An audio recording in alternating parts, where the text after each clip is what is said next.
A lot of you guys out there are having an extremely difficult time remembering the English vocabulary words that you're learning. And I think I know why. Here are the 5 reasons why you probably cannot remember the words that you're learning.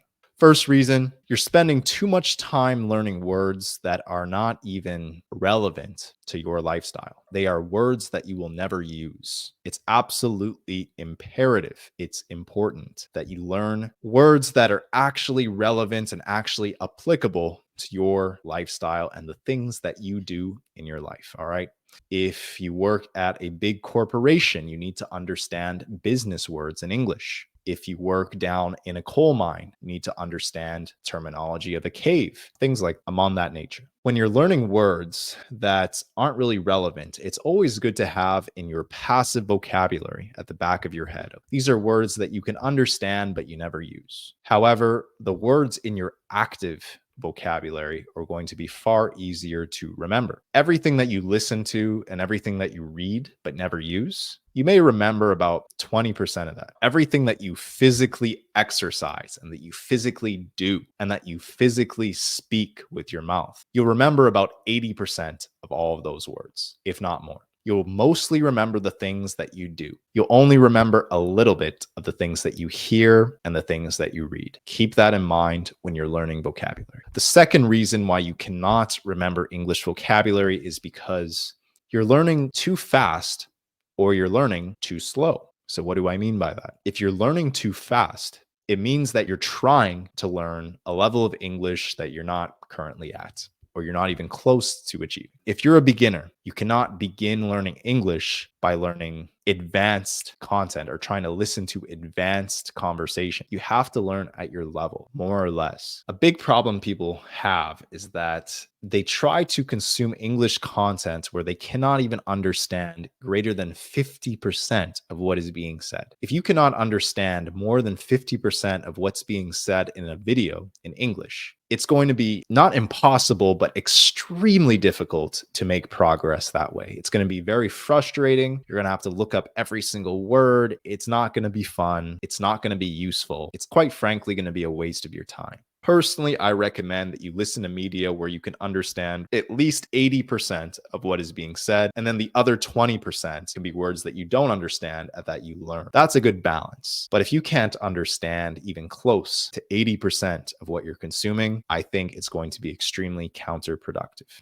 On the flip side, if you're learning too slow, this means that you understand 100% of everything that you're consuming. It means you're not challenging yourself. It means you're not leaving your comfort zone. So you need a nice balance. And like I said, I think a great balance when you're practicing your listening skills or your reading skills is by understanding 80% of what you're consuming. If you want to find content that is at your current level, a resource I would recommend is LingQ. It's a free application and it will basically feed you English content based on your current level of English and based on things that you are actually interested in. If you want to check that out, I'll leave a link somewhere in the description. There's a free version. I love using it for learning languages. The third reason why you cannot remember English vocabulary is because you're not paying attention to context. What do I mean by this? In the English language, unfortunately, we have a lot of things called homonyms, homophones, and homographs. Simply put, this means that there are a lot of words in the English language that are spelt exactly the same, but they have different meanings. There are also words that are pronounced the same, but also have much different meanings. For example, the word to. You could say me too, I want to come too. Or you could say the number 2. It's pronounced the same, but they have different meanings. Or the word gross. Gross can mean that's disgusting, that smells bad, that's gross. Or it could also mean in business terms, the gross income of this investment was $100. They mean different things. So it's important to pay attention to context. If you're at the upper intermediate level or the advanced levels, it's going to be much easier to guess and pick up on context and guess what words mean based on the situation. If you're at the beginner level, you need to pay much closer attention to context because in the English language, this can get very confusing and it can seem complicated for a beginner. The fourth reason why you cannot remember English vocabulary is because you translate words in your head instead of associating them with imagery. Translating words in your head back into your native language does not work. It really doesn't work overall, and I'll tell you why. The figure of speech in the English language is significantly different from pretty much every other language in the world. In Spanish, if it feels right to say me no English or me no speak English instead of I do not speak English, the translation just doesn't work. The figure of speech in Spanish, how you would structure the sentence in Spanish, does not make sense in English. This is a huge mistake that a lot of people make. Do not get into the habit of translating words back into the figure of speech of your native language.